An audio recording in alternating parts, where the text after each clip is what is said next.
Hey everyone, and welcome to the Convo AI World podcast, where we interview the founders and pioneers pushing the voice AI space forward. Today, I'm very excited for a special guest, Emilia from thymia.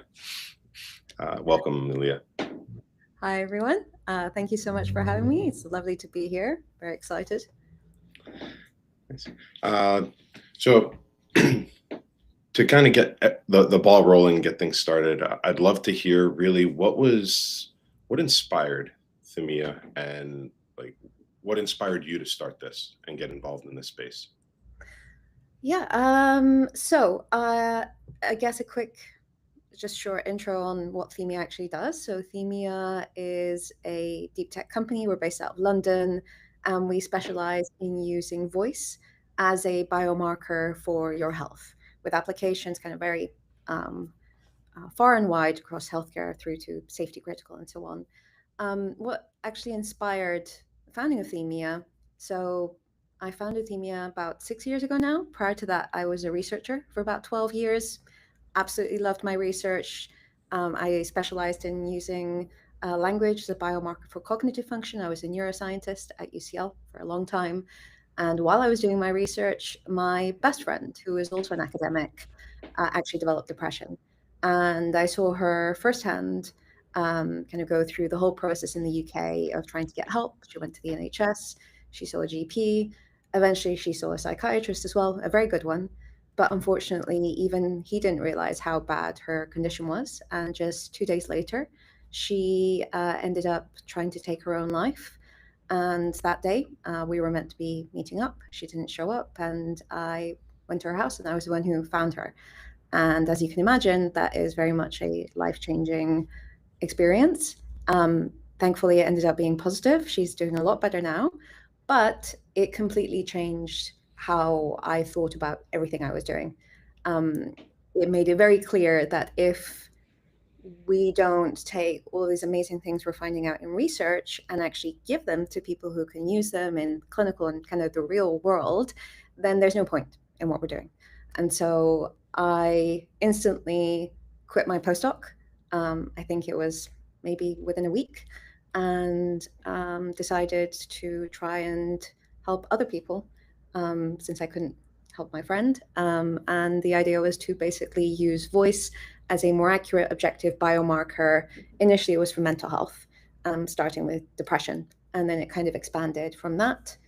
I didn't have all the skills myself to build Themia from scratch, so I joined an accelerator program, Entrepreneur First in the UK, and met my co-founder there, Stefano, who's the CTO, with perfect complementary skill set. And that was 6 years ago. We started, and yeah, that's it. Yeah. No, it's an amazing story, and the catalyst. While that must have been a very difficult time for everyone, it's kind of an amazing dot to connect, right? Like, how do you take something that you've been studying and learning about and really applying it to the real world?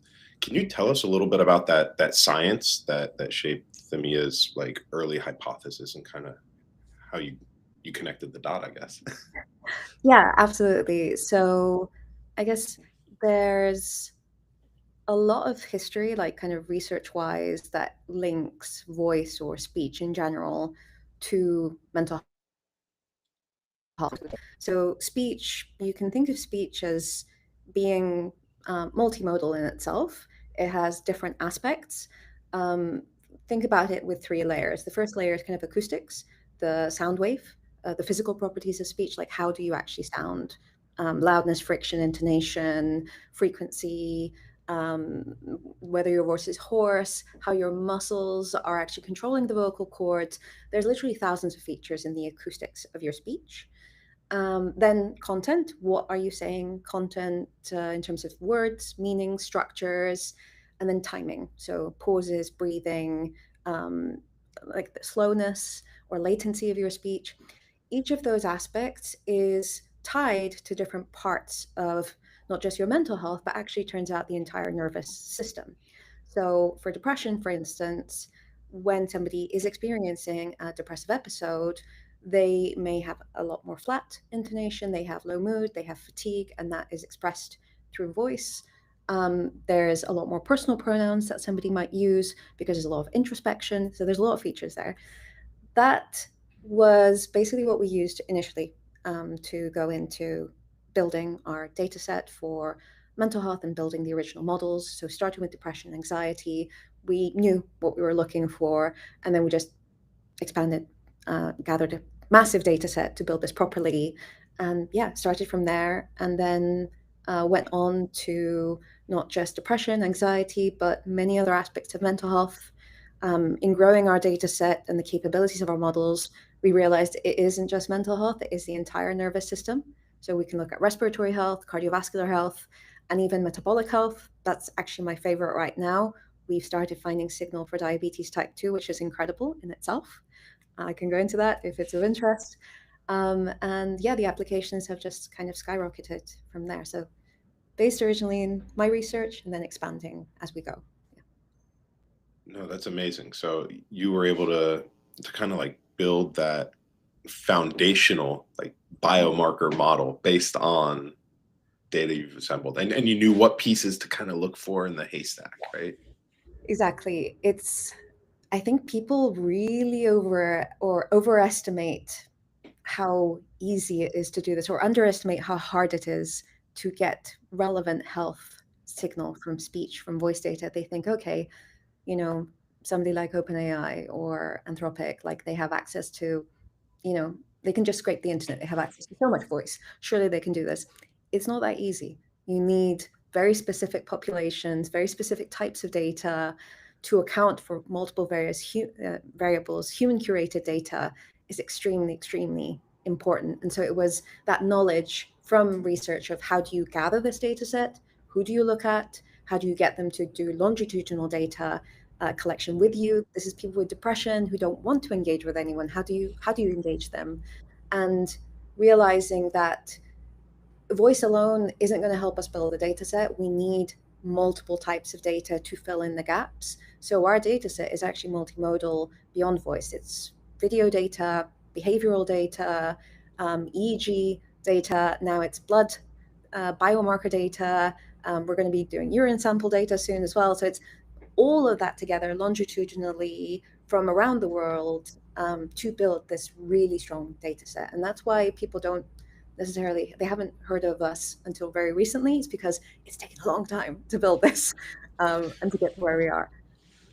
Oh man, I could not even imagine just kind of like the hurdles you had to jump through and ways you had to engage to get this out, right? Because everyone I speak to on the podcast, really, it does fundamentally come back down to the data set and how Yeah. you've pioneered within your own industry to Mm. collect just the right data, and having that foundation from the academia side of it, like, sounds like it was really valuable to your journey.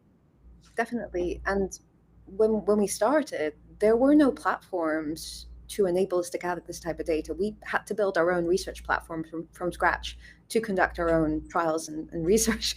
So Stefano, the first year, it's just the two of us. He built the whole thing from scratch. We started with video games to gather Okay. data because that was kind of how we would get around people's reticence to give us voice and video data, and it worked. It was a big gamble. We spent all of our initial money just on developing these interactive gamified activities to get the data we needed, and it really paid off. So yeah, it was huge, huge learning curve, but yeah, the academic background was super helpful. um I want to go back to something you kind of touched upon, and you touched upon like bringing in all this multimodal data, right? Mm. And then being able to get the model to understand how it brings all these kind of markers together, but then uses voice as the actual like input of the biomarker to connect the dots for this new individual. Can you tell us about like how important that is, and like what it can really tell us about our health?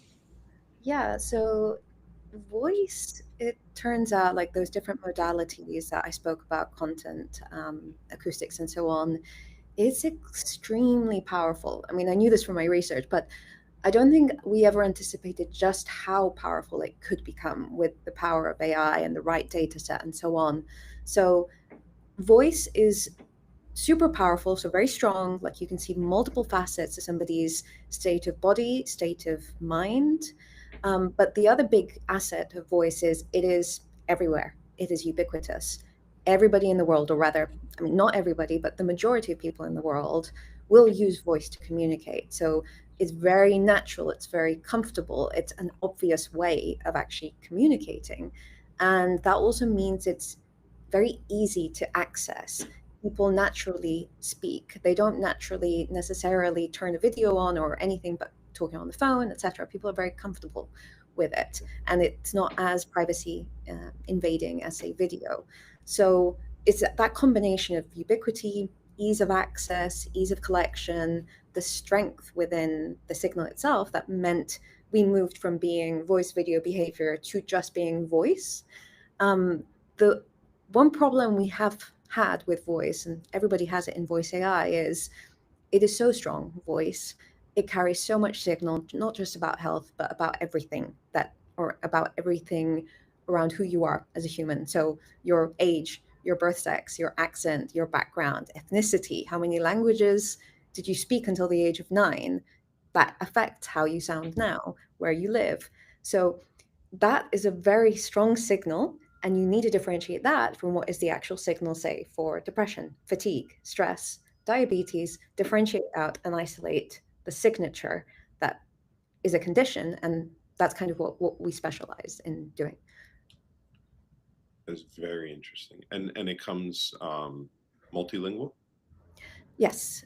So because we started multimodal and we have so many ways of covering the gaps, our models do work across different languages. We typically need to fine tune potentially a little bit for a new language, but we've done it now across Greek, English, Spanish, Italian, Brazilian Portuguese, Indonesian, and Japanese as well. So it's expanding now to all different languages.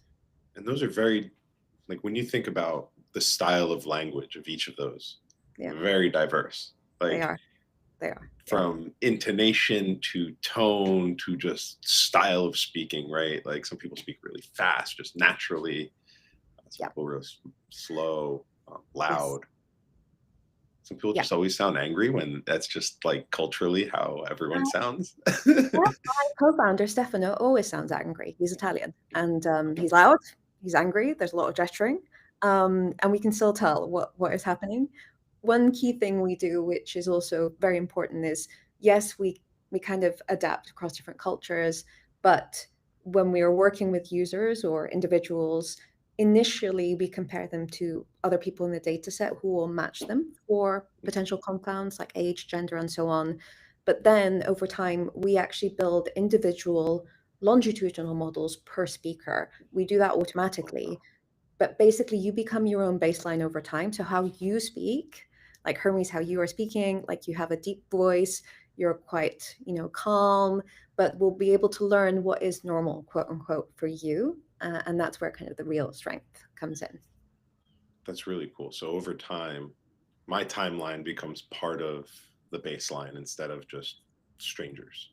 Exactly. Yeah. So you are your own baseline over time. And that's very tricky to do. It takes a lot of longitudinal data.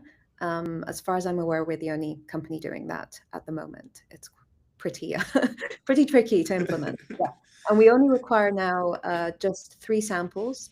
And I don't think I Oh, mentioned wow. our sample size is very small. We only need 15 seconds of speech to do a full assessment at this point. It used to be 10 minutes. Now it's down to 15 seconds, and it's real-time processing. So you get your scores immediately, basically. Yeah, I tried one of the demos that we had moving around internally from Ben. Amazing demo, and it blew my mind. I'm standing there at the train station talking to, going through the exercises, and within, like you said, a few seconds, I had an answer as to like how I was feeling that day, and for the most part, it lined up it was amazing how it caught that. That's great. So Good to hear yeah, that. I would definitely recommend it. Like seeing is believing on this one, and Yeah, yeah, yeah. I would recommend it to everyone. You got to try it out. So now that you have this data set, right? You're on the journey. You and your co-founder kind of bet it all on building this set, this model, and like you said, it paid off.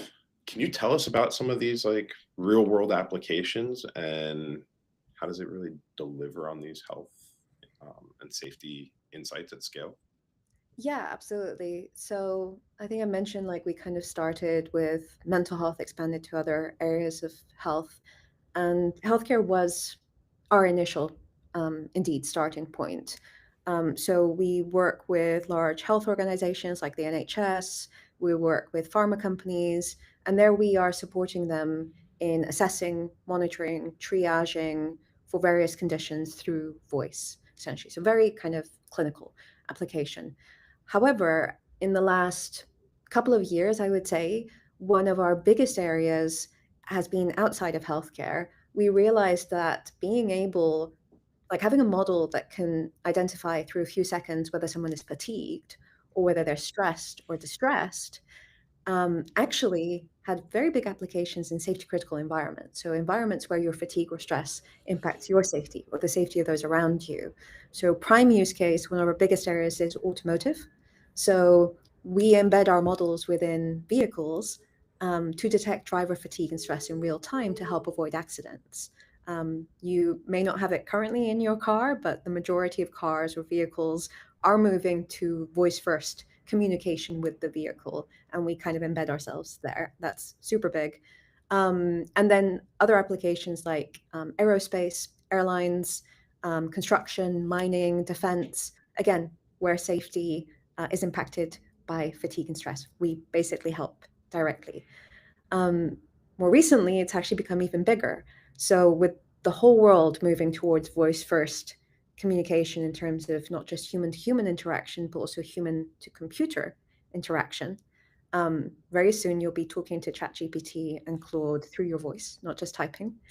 There, this is a huge opportunity for us to provide essentially a health and safety infrastructure layer for all of those voice communications. So we are enabling safe voice agent deployment at scale by being able to detect distress, stress, depression, panic, pain in voice to enable better interventions and catching people when when there is essentially a need. So it started healthcare and now it's kind of like everywhere. Essentially, it's very exciting. No, it's amazing, and the health and safety piece kind of is like it feels like one of those like, oh man, like that feels so obvious, right? But Yeah, it's just not. And the fact that this technology exists and is making that like a reality, right? And yeah, because in a absolutely. lot of these industries, people are feeling like, oh, I can't admit when I'm tired, right? Mm, Like no one's gonna believe me. But yep, now it's like, hey, you probably should slow it down. This is not gonna be one of those things you power through, right? exactly. And I think for us, it was very interesting. And we needed to go through the healthcare space in order to get to the safety space because it created trust. Like automotive manufacturers, airlines, and so on, they trust us because we've worked with the NHS and healthcare. So it's created this trust kind of domino effect. Healthcare trusts us, therefore safety critical trusts us. Safety critical trusts us, which is also regulated. Therefore, more healthcare people trust us as well. And it creates this very nice trust loop. So yeah, it was definitely it wasn't the obvious thing to do in the beginning, but now it seems so obvious. And it's yeah, it's just I'm so excited that we can help in so many different areas. It's become something way more powerful than I ever could have imagined. And yeah, just very excited about it. That's got to be an amazing feeling as a founder. Definitely. Um, the thing that you've thought for so long and had that like passion for is like you're seeing really the fruits of it. And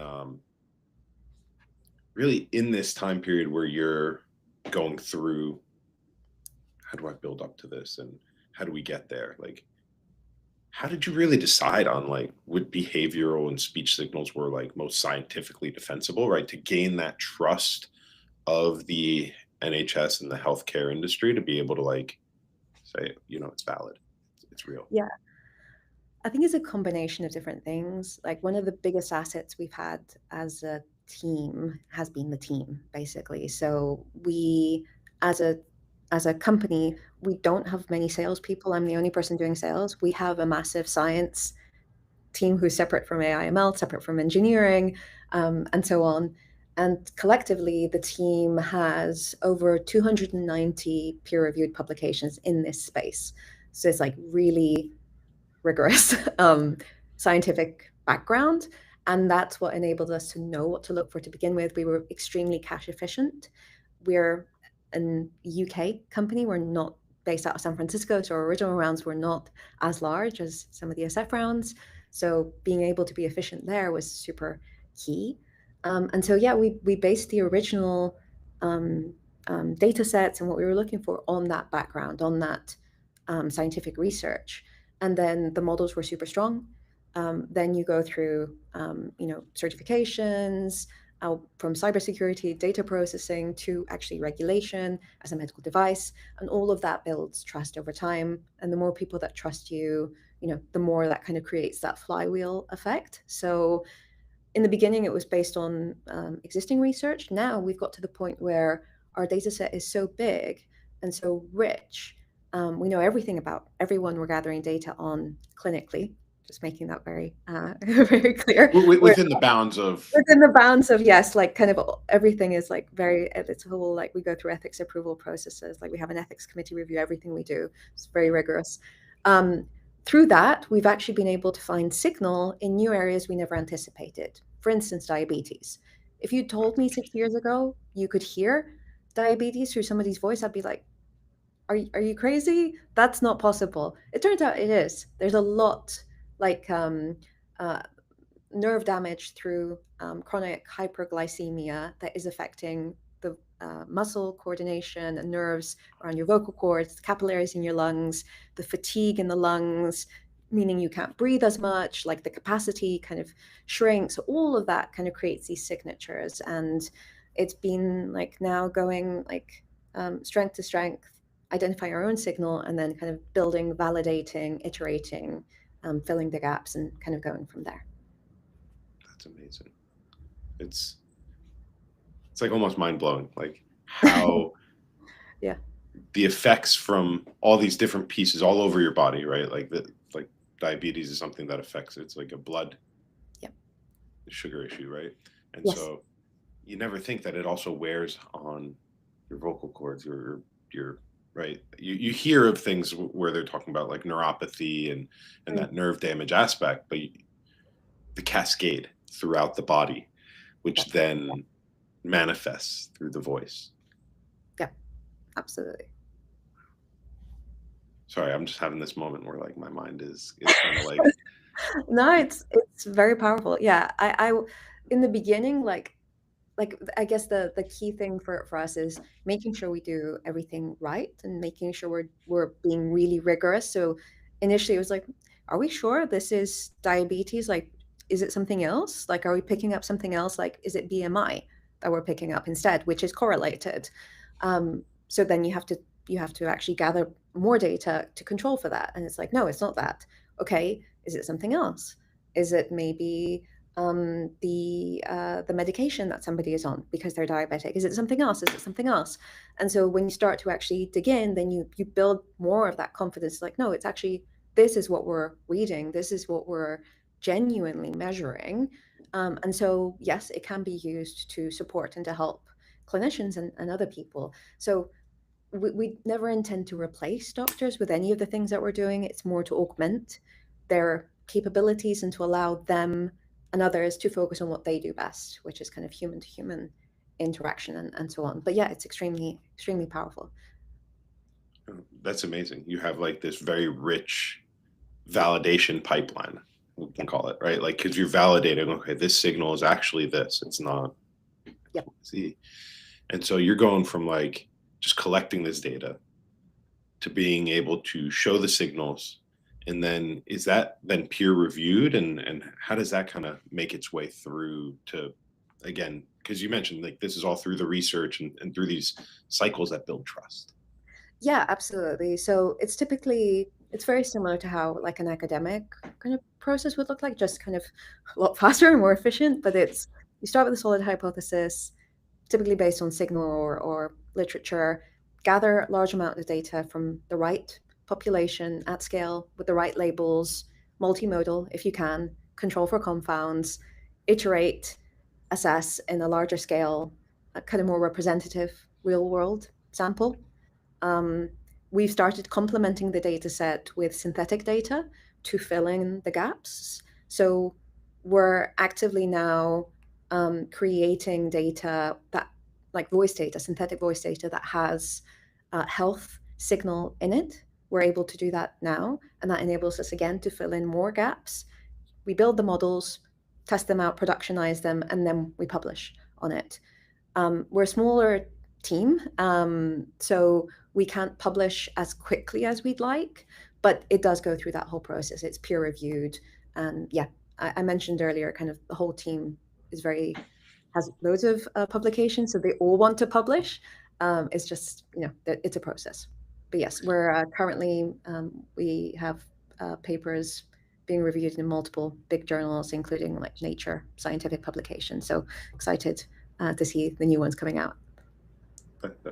That's huge. That's so exciting. Like, not only are you pushing the voice AI space forward, you're pushing the scientific space forward in general in like multiple directions. Yeah. So you're in this academia mode, research mode, building the models. How do you bridge this gap now to like real world, right? Like NHS trusts you. Mm-hmm. Now, how do you bring this into the real world setting? Like, what's the difference between like that data collection and actual real world environment? Yeah, I guess there is a huge difference between academic research and then kind of real world research, productionization of models, application. The scale is completely different. So data set size, like oops, sorry, I don't know what that was. I don't know if you heard that. That was very weird. Sorry. So the data set size is hugely different, and that brings with it a whole set of complications, like confound signal is amplified with larger scale. When you're in the real world, you do not have control over how people are interacting with you. Accessibility, everybody has kind of different devices you need to account for. They may have all kinds of comorbid issues, health issues, and so on, that typically in academic research you control for. Variability in environments, human behavior in general just not being predictable. Like, that is one of the most amazing things I've found, like when you do it at scale, is people behave very oddly. You do not expect them to behave this way. Like, one of my favorite examples of weird behavior is when we were doing voice and video in the beginning. We had a user who didn't want to show their face, but instead of not engaging or turning their camera off, which was an option, they decided to do the whole thing with a towel over their head. And they just interacted with us with a towel over their head, which muffled their voice. It created all kinds of issues, but there's loads of examples like that. So human behavior at scale is very odd. And then kind of things like privacy and security, like you aren't controlling where people are gathering data or speaking to you. There will be other people in the background that you may be picking up on. There's a loud environment. They're in the car. They're at a train station. Like you said, you were doing your demo at a train station. We need to account for all of that. So all of that is like the variability has to come into the productionization. That's been one of the biggest learning curves, I think, for us. Yeah.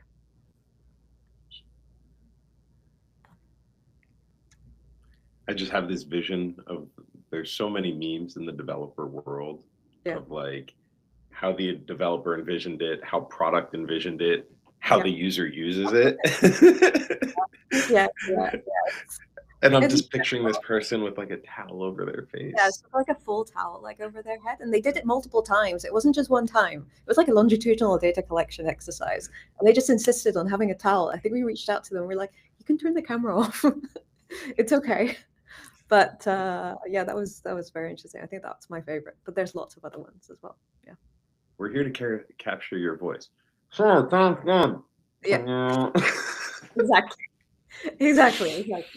Or Uh, we're going to capture your voice. Silence. I was just like in the beginning it was prompting, like there were no voice agents back when we first started, so there wasn't a way of prompting people like when they were talking to you. Now we can say with a voice agent, like our own voice agents, hey, are you there, tell me a bit, blah blah blah. No, in the beginning it was just like, do this, and it's just like silence, and then they submit the recording. You're like, okay, great. That's not gonna that's not gonna create anything. So yeah, that's yeah, yeah. human behavior is very weird thing. It's very true, and that's one of the things you don't really consider when you first start any sort of uh, venture like this. You're like, no, there's a need for this. People gonna get it. It's gonna be so simple. But It's it's all right. You get over it, and clearly that didn't stop you, right? So aside from crazy behaviors and not even crazy behaviors, odd personal sensitivities, just quirks in general, right? Those aside, like from the early deployments of the models, um, things like the diabetes mm. being like something that surprised you. Was there anything else that kind of like surprised you on things that were being picked up or learned about? I think, yeah, but probably the new health conditions were the most interesting, like unexpected things we were finding. Human behavior as well, like, was unexpected. We found a lot of novel effects, I would say, in voice. Like, how do people compensate for loud environments? Like, when you're in a car, the way you speak is very different to how you speak outside of a car, and that means we need to adapt our models for that. So we deploy different models when we're working with cars versus the non-vehicle environments. And yeah, multiple voices, and making sure we are able to lock in to the right voice that has consented to us processing their data and giving them back health information or well-being information. I think learning how to deal with all of those has been the most interesting novel things for us. Yeah. No, it sounds very like it's one of those things that you don't think about and then comes through and you're like, wow, this is really how we're going to move forward and actually scale this. It's like you've cracked that nut now. Now you can kind of Yes, keep it going, took right? it took a while, but yeah, now we're kind of a lot more like a machine of, okay, this is how we gather data, this is how we process, this is how we build, this is how we deploy. It's great to finally be at that point. Um, so what were some early assumptions maybe that turned out different than you had originally hypothesized or thought they'd go? Yeah, I think all of those different things that kind of I mentioned earlier. I think in the beginning we were also hypothesizing that we would need multiple types of data, like voice, video, and behavior in deployment as well to capture the Okay. signal we needed. That ended up not being true. You can actually build super powerful models and go with something that is very easy to get from people, like voice versus, say, video, and much shorter samples. As I said in the beginning, we needed 10 minutes of data at the very, very beginning. And now we've managed to shrink. At the beginning of the year, I think it was 60 seconds. Now, end of year, it's 15 seconds. I don't really think there'll be a lot more like kind of shrinking at that point. Maybe it will go down to 10 seconds.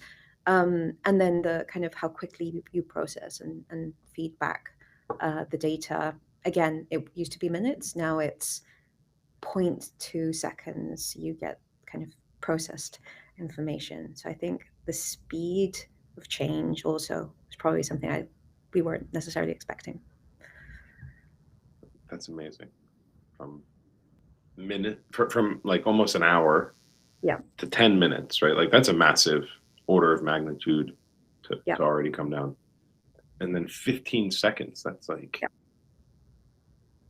It's super quick, and it yeah, opened up all these applications. Like, you can't use 10 minutes of data in a car that is then produced, like, sorry, you can't that record is, 10 minutes of data, right? yeah, you can record 10 minutes of speaking data and then give them the scores back in 5 minutes. Like, it just, that's not an application. But the moment it's 10, 15 seconds in 0.2 seconds, processed, then it's real time and you open up all these applications. Now we are at the point of providing outputs like biomarker enriched outputs on health, on safety, and so on.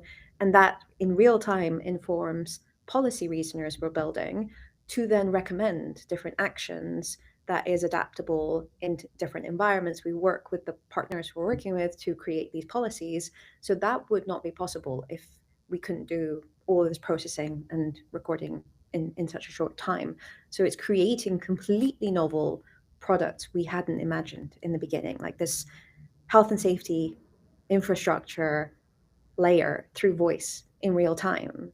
That's completely different to mental health diagnoses, which is where we started.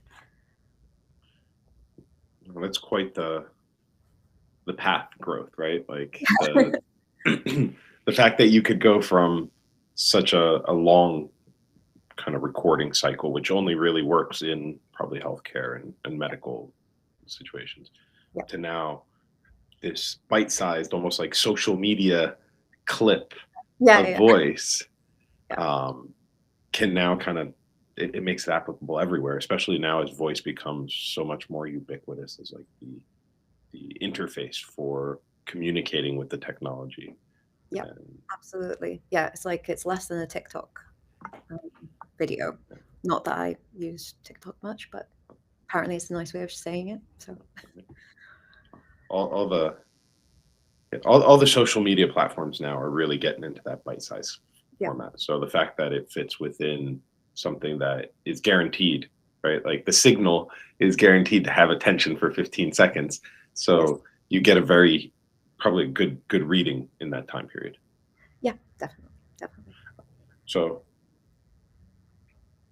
what's the next 12 to 18 months look like right now? Like you have so many opportunities. What are the milestones that you're really looking forward to? Yeah, I think this year has just been insane. It's just been incredible. I think not just for us, but anyone within voice AI. 2025 is the year of voice. And I think that is so true. And I think what's super exciting right now is this deployment of the different applications I was kind of discussing at scale. So we're very excited to see this health and safety infrastructure layer we are creating deployed at scale with large telecoms providers, LLM providers, and more. So the deployment piece is super exciting, but also regulation. So I mentioned like we try to do things like as well as humanly possible, and we don't take this lightly. Like this is health and safety data. So we are actually the first speech biomarker company in the world that is getting regulatory approval as a medical device, which is a huge milestone for us. It's very difficult to do, but we're doing that, and that I'm super excited about. And it's we're becoming class 2 diagnostic device across multiple different geographies, which is very exciting, and different conditions. The conditions themselves are again exciting. As I mentioned, we are now diabetes is the one we're pushing for the most. So we're now actually running clinical trials and comparing against blood biomarker data and like kind of like the real hard ground truth, the gold standard. And it's very exciting to see that's going to be coming out very soon. And then respiratory health data, cardiovascular health, not data, models, and outputs. And also edge deployment is something very big for us. We're going from cloud, on-prem to on edge, which completely changes what our partners can do. And I would say probably the last one would be funding. We have some very exciting funding announcements coming out quite soon. So yeah, can't say too much, but watch this space. That's awesome. I want to get candid here because you mentioned some pretty interesting things. And I want to Yes. ask you, so from a regulatory and compliance perspective, like Yeah. for people that are interested in this sort of thing, like what were some of the toughest regulatory or compliance questions you've had to address so far? I would say one of the hardest things in general to overcome as a, I think any AI company working to become a medical device has to overcome this problem, which is regulators in different regions don't all understand how AI works, really, in practice. And so for the longest time, you had to deal with the fact that regulators were forcing you to regulate essentially a version of your model, which meant that, say I've got this data set, I've built this model, V1, it takes these inputs, creates these outputs, and it's built on, say, 10,000 people, whatever it is. I regulate this as a diagnostic tool, it has a stamp on it, and we move on.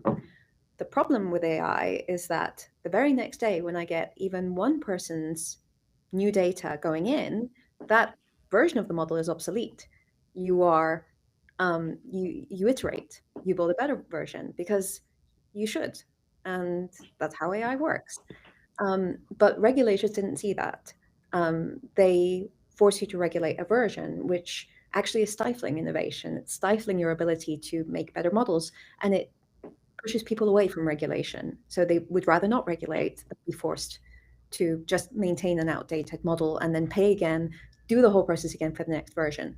That was the biggest issue, I think, and challenge to overcome. We've managed to overcome it, and now we've got to the point where you can actually regulate not a version of the model, but what goes in and what comes out of the model. So, provided you keep the inputs and the outputs the same, you can regulate that piece and you're able to iterate and update the actual model itself. I would say that was the hardest thing to get people to see it kind of come to fruition and actually develop. And if that didn't happen, I think it would be extremely difficult to regulate our kind of technology.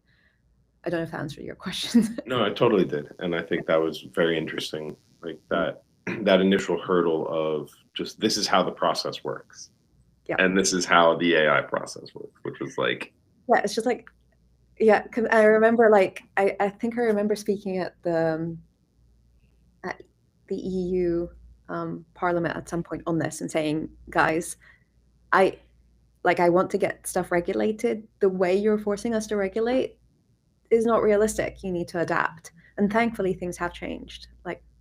There has been adaptations, which is really great. They're not amazing, but it's not perfect as a process, but it's a lot better than it used to be. pioneering even that part of the space, the regulatory aspects, and helping move that needle forward for everyone. That's huge. Yeah. We're actively part of multiple different cohorts right now, trying to improve how things are regulated. Like right now, we're part of the Digital Medicine Society cohort, which is creating the new gold standards for digital phenotyping for mental health. Basically, what are the digital signals you can and should look for mental health diagnoses? And that is hopefully going to affect how the new psychiatric manuals, the DSM currently is the DSM-5, how the DSM-6 actually diagnoses mental health conditions, and we're helping take that forward now. So it's a year-long cohort, but I love doing these kinds of things because this is how you move things forward. So yeah, that's really exciting as well. That's amazing.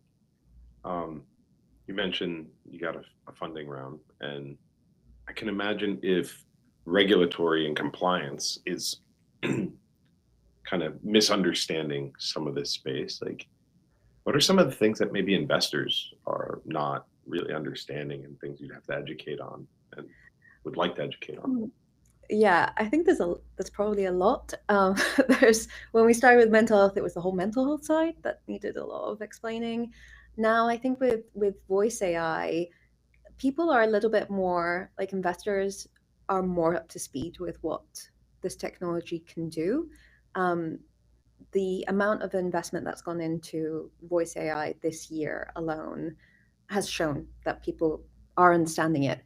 I think I mentioned a little bit earlier as well, the key thing I see from investors is this underestimation of how difficult it truly is to build these kinds of models because of data and know-how, scientific know-how. It doesn't mean that because OpenAI or like these big companies have so much funding, and it doesn't mean that they can automatically just build this overnight. Like, we know, we're talking to them. They can't. Otherwise, they wouldn't be working with us. So it's not about scraping the internet. That has lost value now. People have got to the edge of what, like to the end of what you can do with that.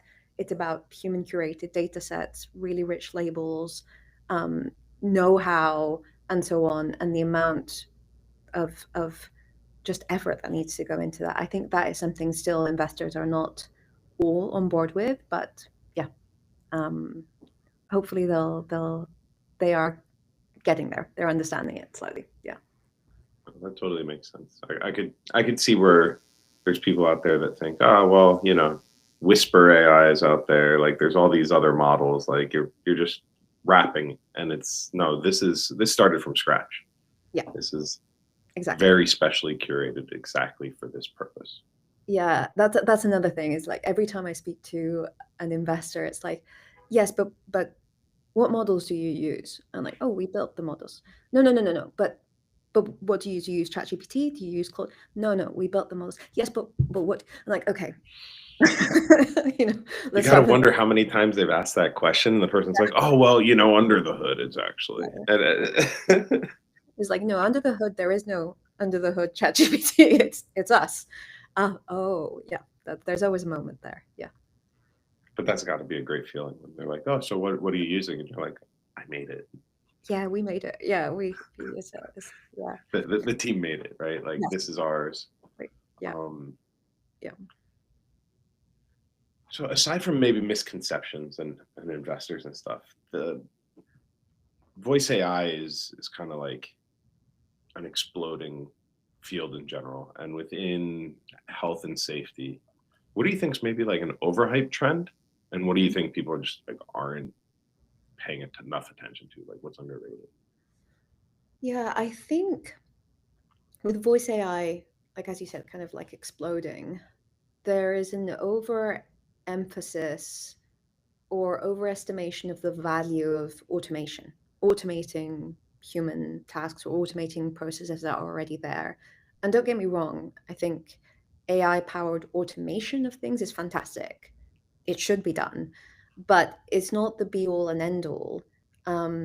Versus, say, deeper understanding through AI or something deeper than a human could do.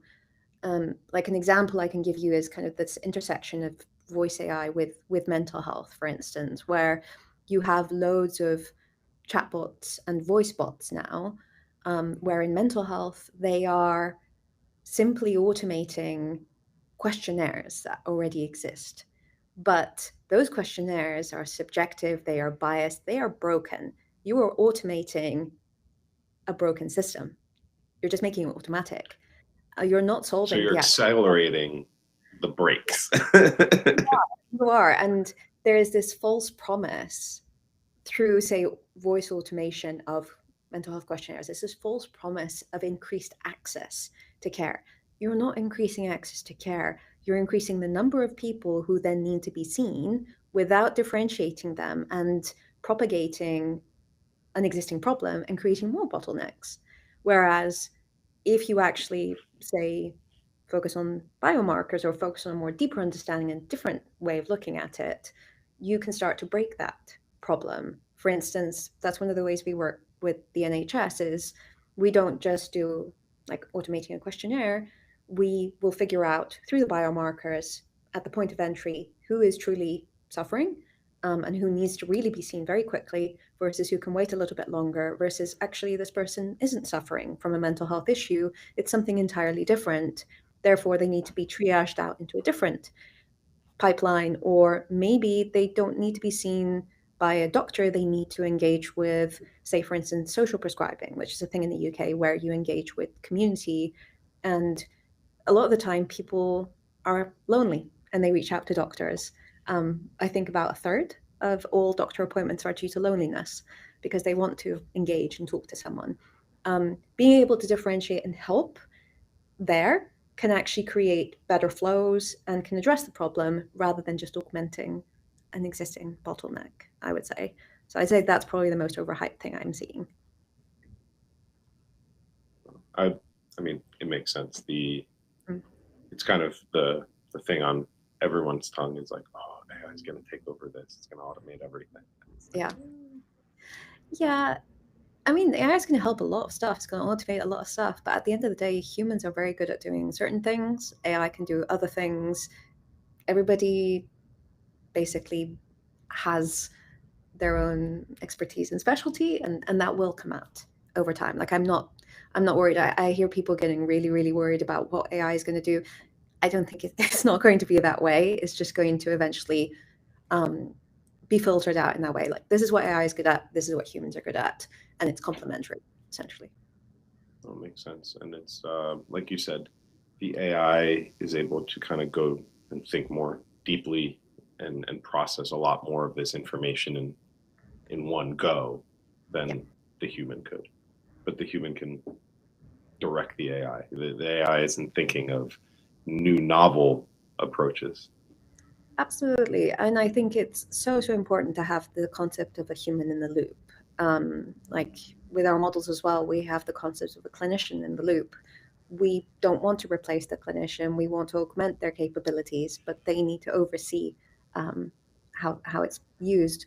An example, for instance, is we can detect, say, within depression and anxiety, we can actually detect and isolate individual symptoms of those conditions.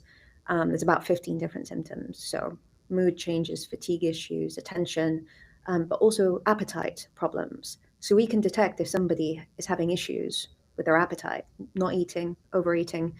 We can detect that that's there, but we don't know why. We don't know if this is due to depression, or did the person maybe just have norovirus, or did they eat something weird. We can't detect that difference, but a doctor can. And so the doctor needs to look at it and then ask the right questions that a human asks to be able to actually identify what is the real root. And human empathy is not something that a voice agent either can actually replicate that well. So, as I said, human interaction has so many strengths that AI wouldn't be able to replicate. They can just augment it. I totally agree.